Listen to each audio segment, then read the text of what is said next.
The National News Desk, locally covered, nationally connected. The word affordability. I inherited a mess. I inherited a total mess. Prices were at an all-time high when I came in. Prices are coming down substantially. A day after announcing $12 billion for farmers, the president is poised to talk about affordability for the rest of the country. More on his speech coming up from Pennsylvania tonight.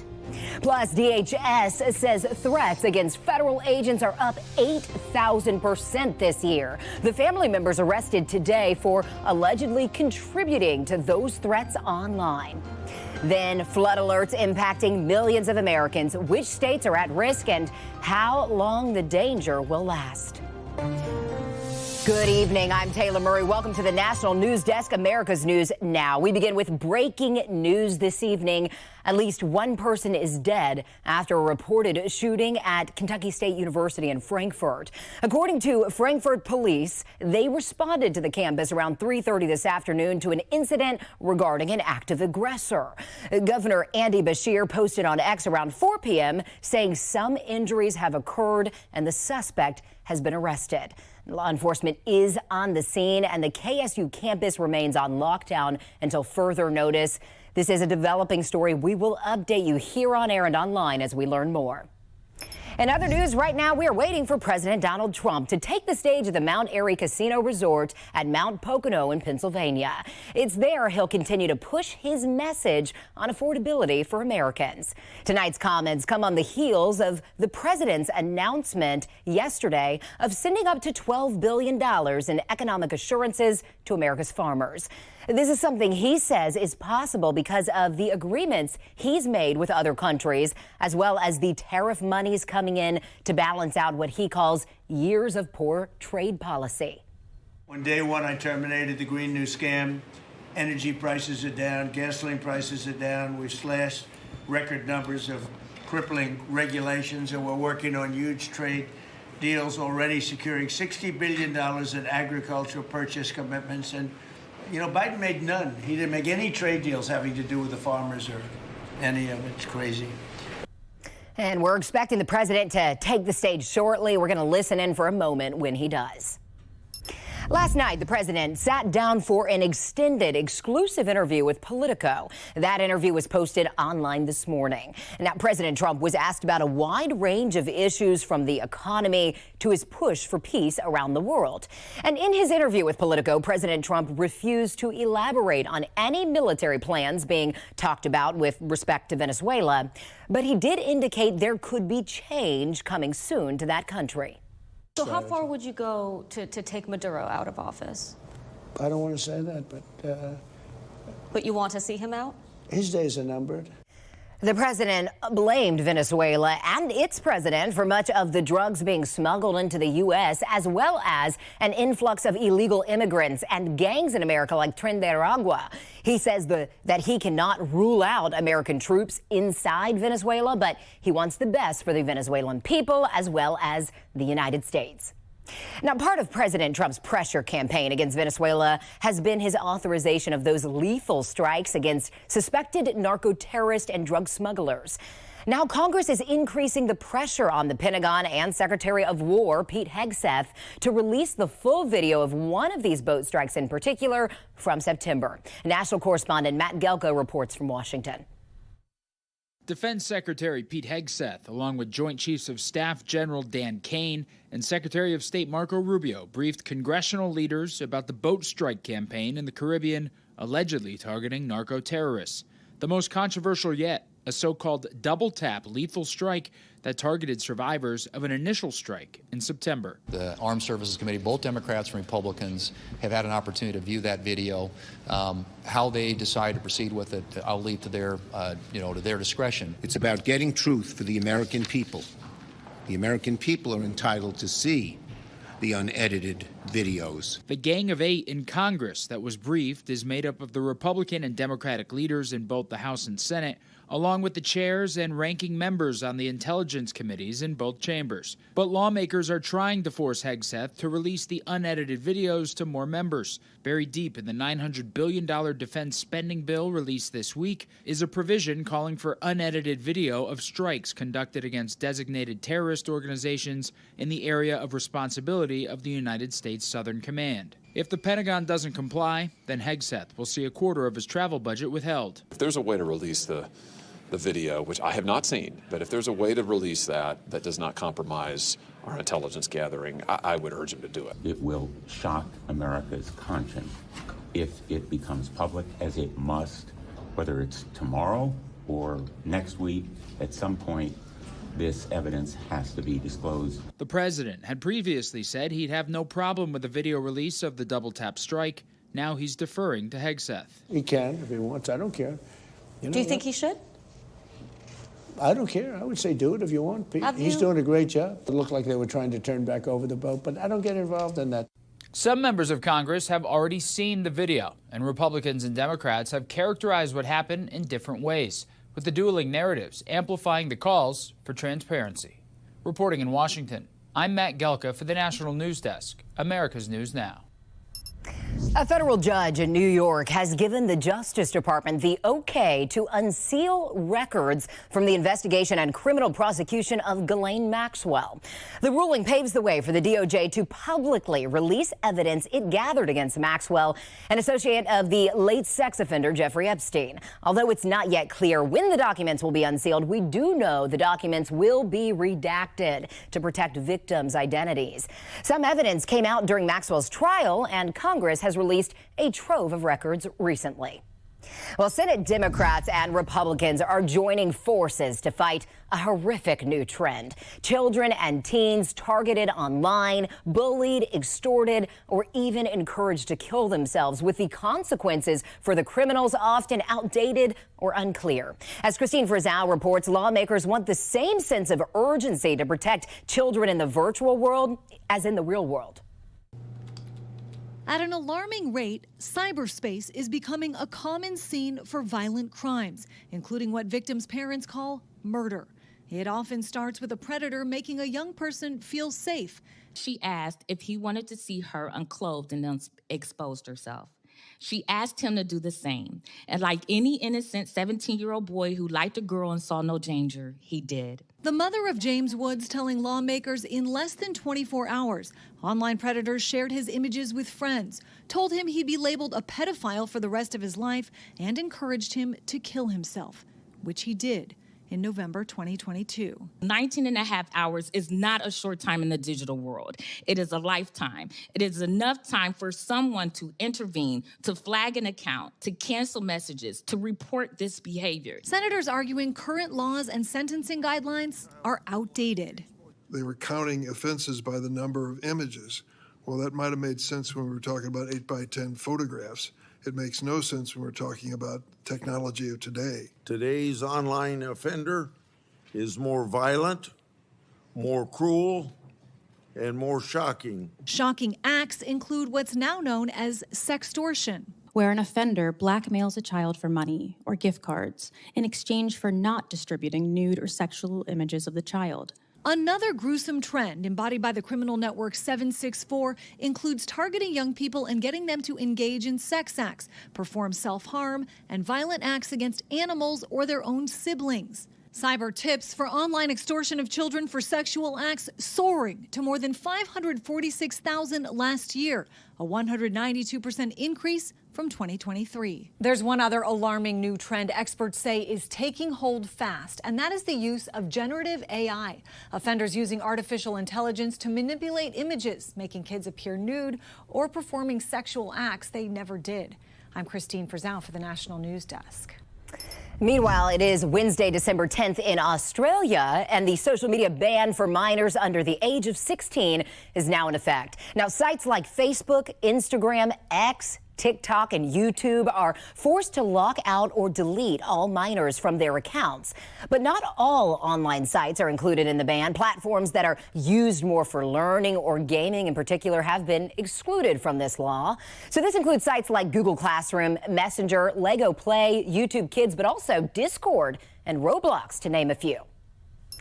Twin brothers from New Jersey have been arrested on suspicion of making terroristic threats against Department of Homeland Security Assistant Secretary, Tricia McLaughlin. Now, they're also suspected of posting threats to, quote, shoot ICE agents on site on social media.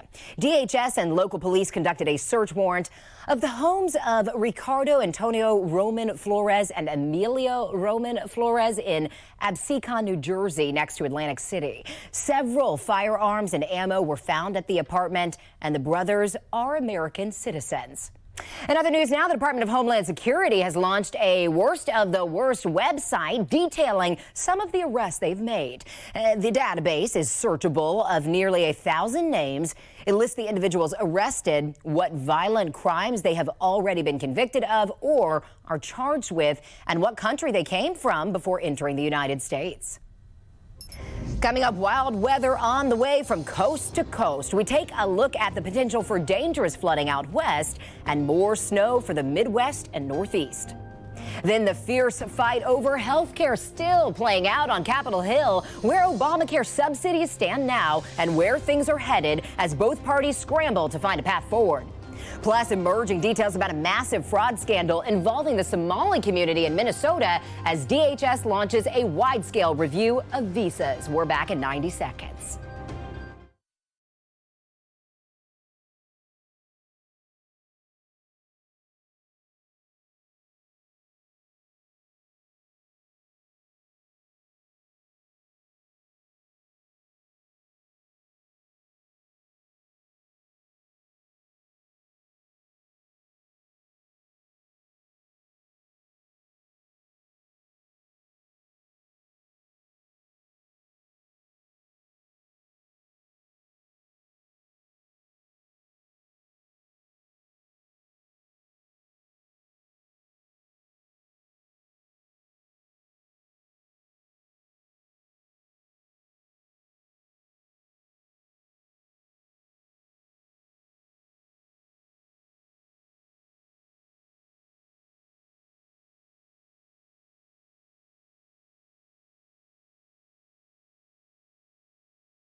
Over 11 million people are under flood alerts as an atmospheric river brings heavy rain to the Pacific Northwest.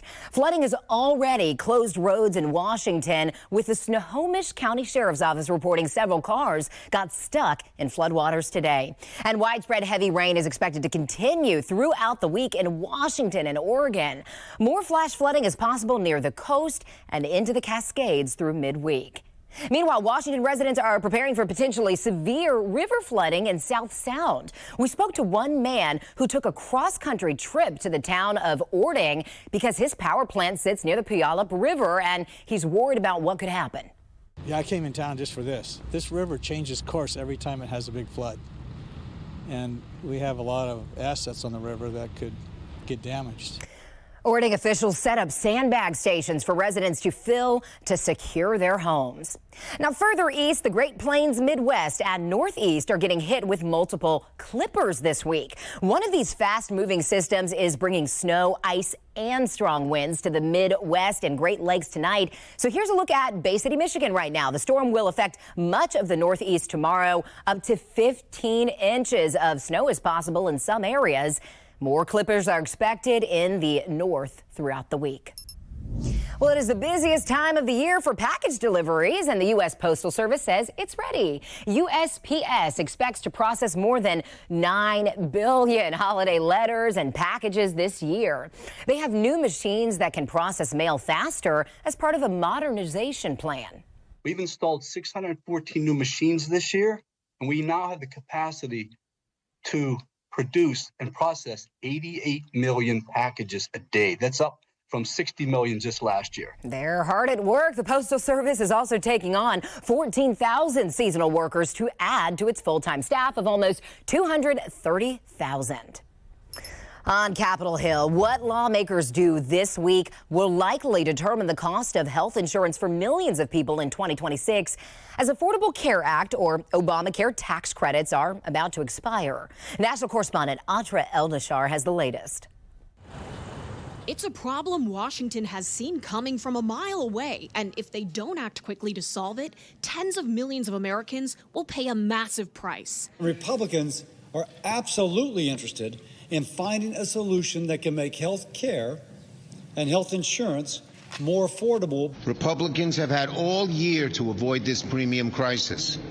They ignored every warning. If Congress doesn't act, the cost of health insurance will more than double for 22 million Americans who get their insurance through the Affordable Care Act marketplace and receive tax credits that expire at the end of the year. 1 in 4 say they expect to go uninsured if this happens. The Democrats' plan? Democrats have put forth a simple proposal for a clean 3-year extension of the ACA credits. We will move forward on this bill on Thursday. The bill that they're going to put on the floor will fail. Senate Majority Leader John Thune says Thursday the chamber will also vote on a Republican bill that would replace the tax credits with government-funded health savings accounts. President Trump echoing this idea. I want to give the money to the people, not to the insurance companies. So right now people are buying their holiday presents, they're planning Look, don't be dramatic. No.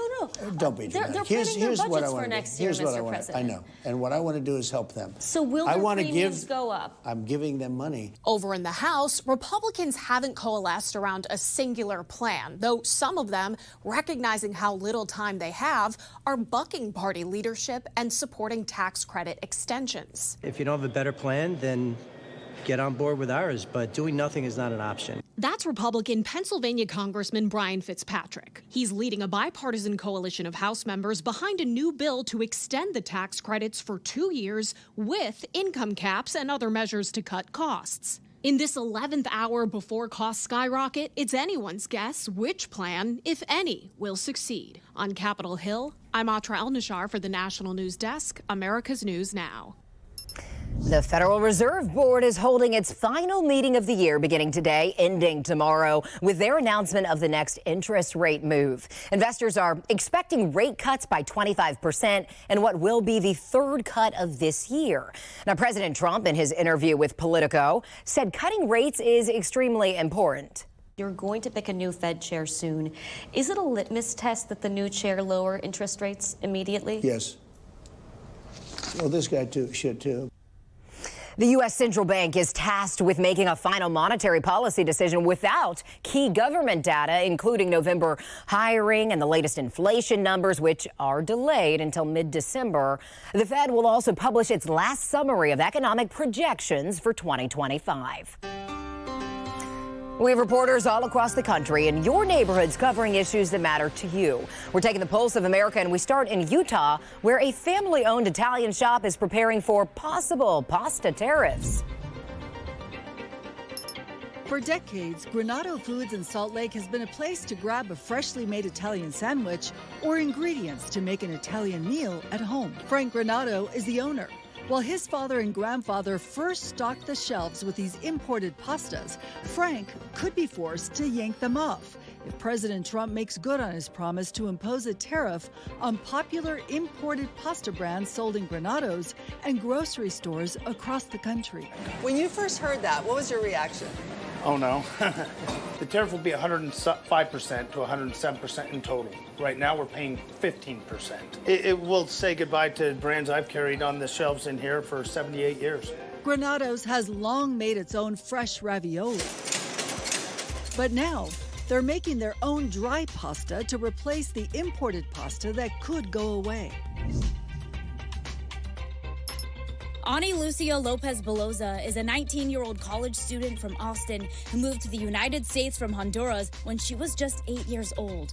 Congressman Greg Casar's office says on November 20th, she was at Boston Logan International Airport preparing to board a flight to Austin when she was detained by federal immigration officials. She was put into shackles. She was sent to a detention center where she had to sleep on the floor. Within 48 hours of her arrest, she was deported to Honduras, where she remains. Kazar says Lopez Beloza has had a removal order in place since 2016. She never knew about it. Her lawyers told her and her mom nothing was wrong with the case. CBS Austin reached out to the Department of Homeland Security and ICE asking for a clarification on Lopez Beloza's detention and deportation. ICE got back to us saying the DHS team is handling this request.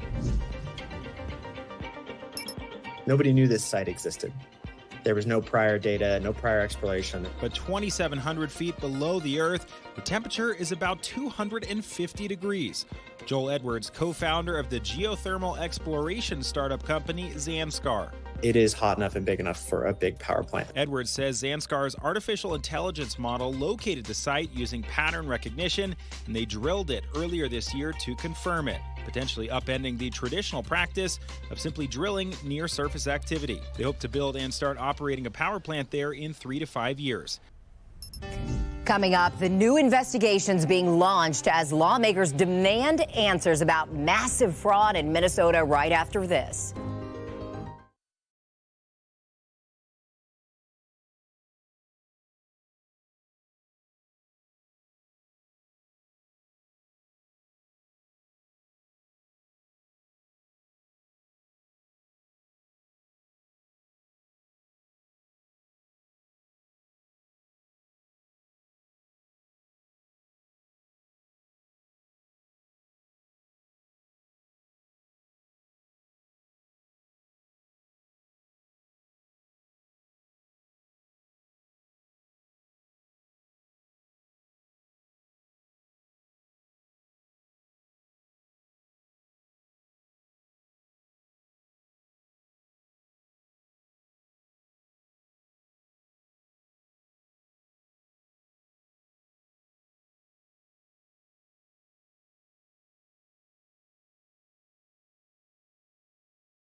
The Department of Homeland Security has begun a wide-scale review of visas held by Somali nationals living in Minnesota over concerns of visa fraud. This comes as the administration is still uncovering new details about the massive fraud scandal in Minnesota involving the Somali community. The National News Desk, Jeff Harris reports.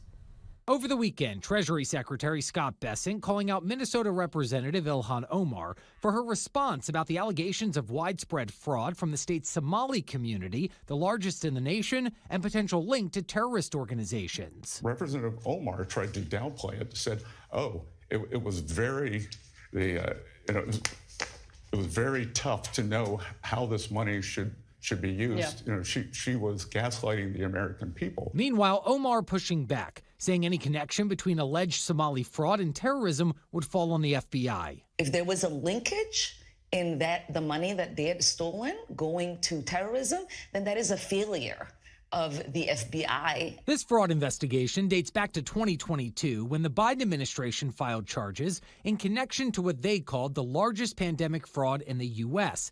Bessent saying he was asked last week to investigate whether Minnesota's tax dollars made its way to terrorist organizations linked to Somalia. That money has gone overseas, and we are tracking that both to the Middle East and to Somalia. Minnesota is currently dealing with multiple fraud scandals totaling over $1 billion in stolen taxpayer funds, including nearly $300 million from the nonprofit Feeding Our Future.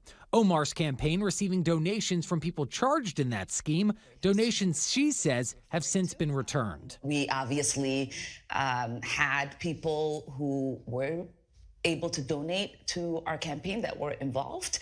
We send that money back. Now, the House Oversight Committee announcing last week it's also opening an investigation into the fraud in Minnesota. Chairman James Comer saying whistleblowers were ignored. That this fraud was taking place and that both the Attorney General and the Governor of Minnesota turned a blind eye to it. Meanwhile, Republican Senator John Kennedy also weighing in on the Senate floor last week, calling the fraud case, quote, a clown world on steroids. It makes me want to knee someone in the groin. It just makes me furious. Now, a total of 87 people have been charged across all the main fraud cases, all but 8 being of Somali descent, with 61 convictions secured so far. Amy Bach, founder of Feeding Our Future and the alleged mastermind of that scheme, was found guilty on all counts and right now is awaiting sentencing. I'm Jeff Harris reporting from Washington. Coming up, the tangy flavor that spice makers predict will become super popular in 2026. Stay with us.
Well, get your taste buds ready for a tangy flavor you may not be too familiar with. Spice maker McCormick has revealed its 2026 flavor of the year, and it's black currant. McCormick predicts the tart berry will soon be a big hit in American dishes and drinks. With its origins in Europe and Central Asia, black currant is starting to appear on menus in the United States, notably in cocktails and soft drinks. Black currant has a rich purple color, and while not a traditional spice, its versatility makes it a hit in savory and sweet dishes. And according to the company's executive chef, the berry elevates food from simple to spectacular.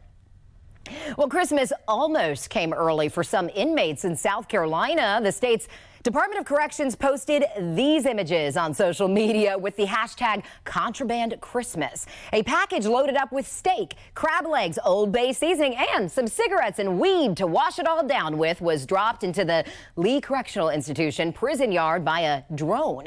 But guards got to that delivery first before the feast made it behind bars. Some unhappy inmates, I might add. Prison officials said they are investigating. No arrests have been made.